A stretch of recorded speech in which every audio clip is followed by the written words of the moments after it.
il y a des gens que tu ne dois jamais recevoir chez toi.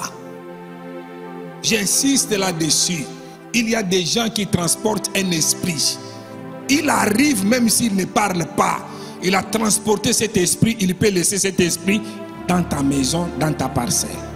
Donc si vous-même, vous ne mettez pas de limites, c'est un problème. Pour vous dire que aussi dans votre propre maison, vous avez bâti votre propre famille pour que vous puissiez arriver là où vous êtes. Vous avez surmonté les hauts et les bas. Il y a des gens que vous pouvez introduire et ces gens peuvent détruire votre maison. Et ces gens peuvent détruire tout ce que vous avez bâti. Vous avez connu les fiançailles pendant 10 ans. Il y a des gens qui ont eu la grâce de faire les fiançailles de 3 mois. Mais il y a d'autres qui ont fait les fiançailles de 10 ans. Pendant 10 ans et après vous vous êtes mariés. D'ailleurs vous, je vous dis que si vous êtes fiancés, j'arrête les longues fiançailles. Il faut que Dieu vous fasse grâce, que vous puissiez vous marier un peu rapidement.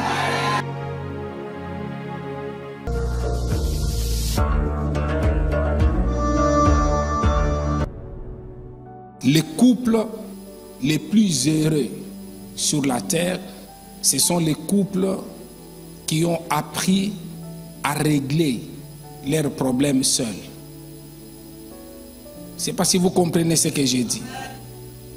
Sur la terre, il y a beaucoup de couples, ils sont malheureux parce que quand ils ont un problème, il y a des gens qui doivent venir pour les aider à régler leurs problèmes, à exposer les problèmes chez d'autres personnes. Derrière chaque circonstance, il y a toujours les plans de l'Éternel.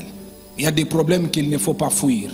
Fuir la maison pour régler certains problèmes ou rester au bureau comme on venait de nous dire, ce n'est pas la solution.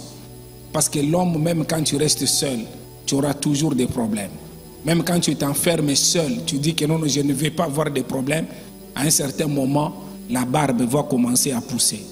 Quand elle pousse, si tu n'as pas de tondeuse, ça va te faire mal.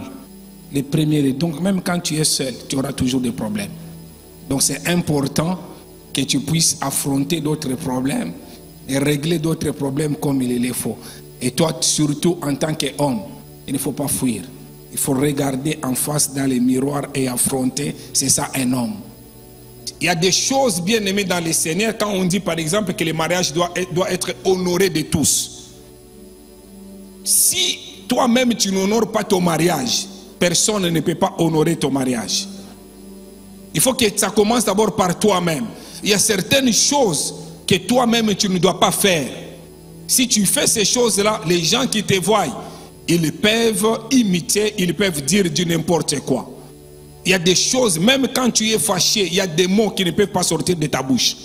Parce que ces mots-là, lorsqu'ils sortent de ta bouche, les autres qui devaient normalement avoir des limites, même par rapport à ton partenaire, ils vont prendre ces mots, ils vont se permettre, ils peuvent demain aussi dire du n'importe quoi. Alors ma prière, que Dieu te fasse grâce, afin qu'il y ait des limites, avec ceux-là du dehors, même avec ceux-là de l'intérieur. Et cela au nom de Jésus-Christ. Donc si vous-même, vous ne mettez pas de limites, c'est un problème. Pour vous dire que aussi dans votre propre maison, vous avez bâti votre propre famille pour que vous puissiez arriver là où vous êtes. Vous avez surmonté les hauts et les bas. Il y a des gens que vous pouvez introduire et ces gens peuvent détruire votre maison. Et ces gens peuvent détruire tout ce que vous avez bâti. Vous avez connu les fiançailles pendant 10 ans. Il y a des gens qui ont eu la grâce de faire les fiançailles de 3 mois. Mais il y a d'autres qui ont fait les fiançailles de 10 ans. Pendant 10 ans et après vous vous êtes mariés. D'ailleurs vous, je vous dis que si vous êtes fiancés, j'arrête les longues fiançailles. Il faut que Dieu vous fasse grâce, que vous puissiez vous marier un peu rapidement. Alors, vous avez souffert pour arriver à là. Et puis vous êtes dans un bon mariage. Les gens qu'il faut aller recevoir, il y a des gens qu'il faut recevoir en dehors de l'enclos. Il est primordial de catégoriser les personnes qui doivent avoir accès aux différentes parties de votre maison. Toute personne ne doit ne peut accéder facilement à toutes les pièces de votre maison. Donc cela est très capital. Qu'on ne vous dise pas que non, ce n'est pas un problème. Celui-là, c'est vraiment, en tout cas moi, il peut entrer partout. Non. Suivez-moi. Les non-israélites n'avaient pas accès même au parvis extérieur. parce qu'ils étaient non israélites. Donc de la même manière, il y a des gens que tu ne dois jamais recevoir chez toi. J'insiste là-dessus. Il y a des gens qui transportent un esprit. Il arrive même s'il ne parle pas. Il a transporté cet esprit, il peut laisser cet esprit dans ta maison, dans ta parcelle. On dit que non, des non-israélites n'étaient pas conviés à cette affaire. Si vous me comprenez très bien quand je dis que tu ne peux pas amener chez toi, donc il faut aller même plus loin en disant, pas le faire traverser même la barrière, la grille de l'entrée de ta parcelle. Il y a des gens qui peuvent passer, ils disent que non, ça c'est chez lui. Mais il ne faut pas qu'ils entrent à l'intérieur. Même si vous refusez de dire Amen. Mais moi j'ai dit Amen à votre place. Il y a des gens avec qui tu dois te voir seulement à l'extérieur de chez toi.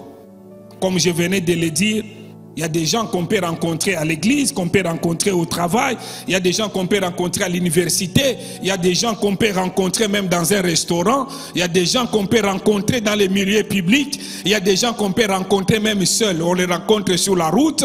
Mais chez toi, à la maison, il y a des gens qu'il ne faut pas introduire dans la parcelle.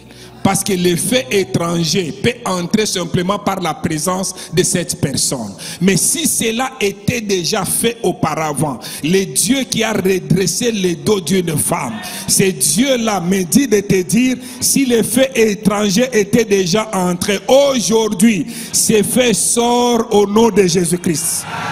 J'ai dit que ce fait sort au nom de Jésus-Christ. Je répète, ce fait sort au nom de Jésus-Christ. Donc il y a des gens, il faut t'arrêter avec eux à l'extérieur. La Bible dit dans Proverbes chapitre 11, le verset 14. Proverbes chapitre 11, le verset 14. La Bible dit ceci. Quand la prudence fait défaut, le peuple fait comment? Tombe. Il n'est pas écrit que quand la prière fait défaut, le peuple tombe. Il n'est pas dit que quand les jeunes font défaut, le peuple tombe. Mais quand la prudence fait défaut, le peuple tombe. D'ailleurs, Christ nous recommande de veiller et de prier.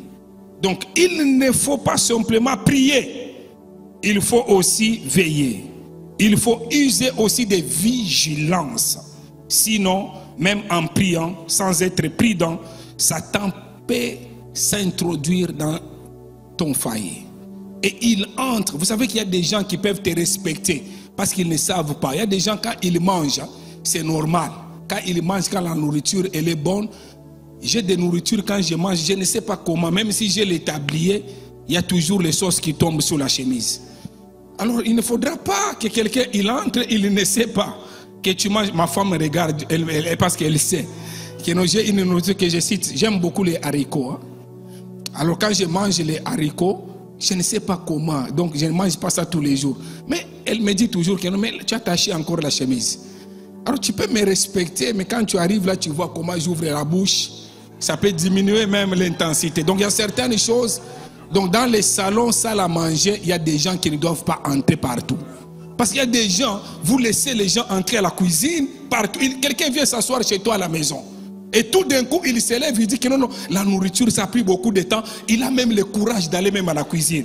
Donc, il y a des limites, bien-aimés dans les Seigneurs. Je ne sais pas si vous comprenez, bien-aimés dans les Seigneurs. Il y a des limites.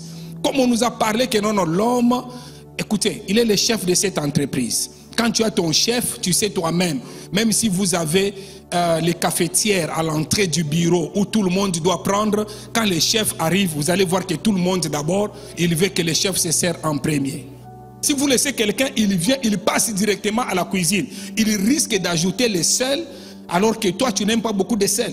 Il risque de mettre d'autres choses dans la nourriture alors que toi tu n'aimes pas. Il peut avoir des choses mauvaises, il peut mettre là-bas et puis demain tu commences à dire mon mari il est devenu, il aime une autre femme, mais tout simplement parce que tu as laissé quelqu'un entrer là où il ne fallait pas entrer. Si vous-même vous ne vous respectez pas, les gens ne vont pas vous respecter. Ah oui, ce que je vous dis c'est vrai. Si tu es pasteur, toi-même tu ne respectes pas ton ministère, comment les gens vont te respecter? Chambre, il est dangereux de laisser même vos proches, même les membres de votre famille élargie, ou même les amis d'entrer dans votre chambre à coucher. Elle doit être considérée comme votre jardin secret. Votre chambre à coucher, c'est quelque chose de très précieux. Votre lieu de délices exclusif. C'est un endroit qu'il faut bien protéger, où vous partagez vos plus beaux moments avec votre conjoint. C'est cet endroit-là. Donc il ne faudra pas que quelqu'un vienne détruire ces jardins. Si déjà pendant que je parle, il y avait quelqu'un ou un esprit qui est entré dans cette chambre pour détruire cette paix, cette harmonie, j'annule cela au nom de Jésus-Christ. J'arrête cela au nom de Jésus-Christ. Je dis j'arrête cela au nom de Jésus-Christ. Gloire à l'agneau. Alléluia. Merci Jésus. Est-ce que je peux voir la main de quelqu'un qui ce matin me dit: je veux accepter Jésus dans ma vie comme mon Seigneur et mon Sauveur personnel. Je veux faire la paix avec lui. Je veux recevoir la vie nouvelle. J'allais à l'église, mais j'ai besoin de cette robe. J'ai besoin de naître de nouveau, d'être justifié par Dieu. Lève ta main droite. Je vais prier avec toi. Lève ta main droite. S'il y a une seule personne. 2, 3, 4. Avancez, acclamons le Seigneur pour cette personne. Faites-le venir. Merci Seigneur. Continuons d'acclamer.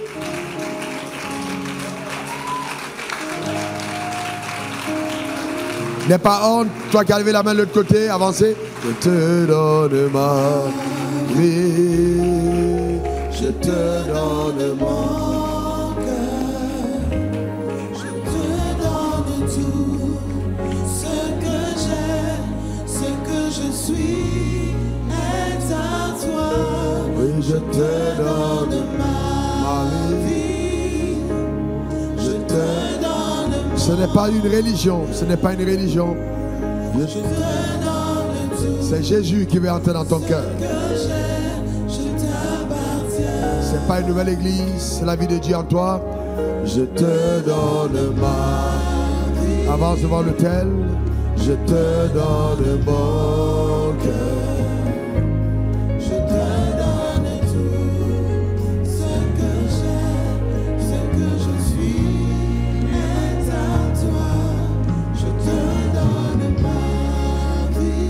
Je veux arrêter tes pleurs nocturnes, tes angoisses et tes inquiétudes en ce qui concerne ta vie. Je veux mettre fin à ce tourment dans ton âme. Avance. Je te vois verser des larmes sur ton oreiller toute seule. Oh oui, je te tourmenter en ce qui concerne ta vie personnelle. Le Seigneur me dit de te dire, cet appel au salut, c'est pour t'affranchir et te sortir de cette vie de désolation.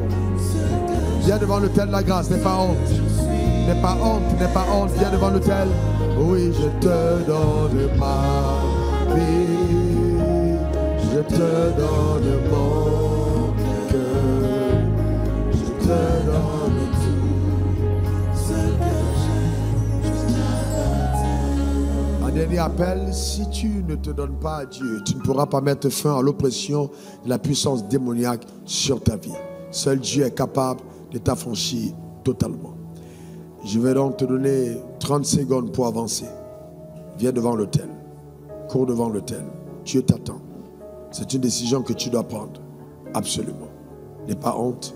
Viens devant l'autel. Merci Seigneur. Eh bien, vous qui êtes devant, levez la main droite vers le ciel. Répète après moi ces paroles. Vous qui êtes ici devant, levez la main droite vers le ciel. Répète après moi ces paroles. Seigneur Jésus. À haute voix, Seigneur Jésus, j'ai entendu ta parole. Mon cœur est touché. Je demande pardon pour mes péchés. Que ton sang me lave. Que ton sang me purifie. Fais de moi ton enfant. Aujourd'hui, change mon cœur.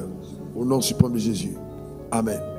Parle pendant 30 secondes à Dieu. Dis-lui quelque chose. Demande-lui pardon pour tes péchés toi-même. En tes propres mots. Parle à Dieu toi-même. En tes propres mots. Dans le nom suprême de Jésus. Merci pour le salut dans la maison. Merci pour le salut qui entre dans les cœurs. Merci pour le salut. Merci pour la délivrance. Merci pour la restauration. Merci pour ton œuvre. Merci Seigneur, que ton nom soit béni. Au nom suprême de Jésus. Amen. Alléluia. Amen. Que Dieu te bénisse.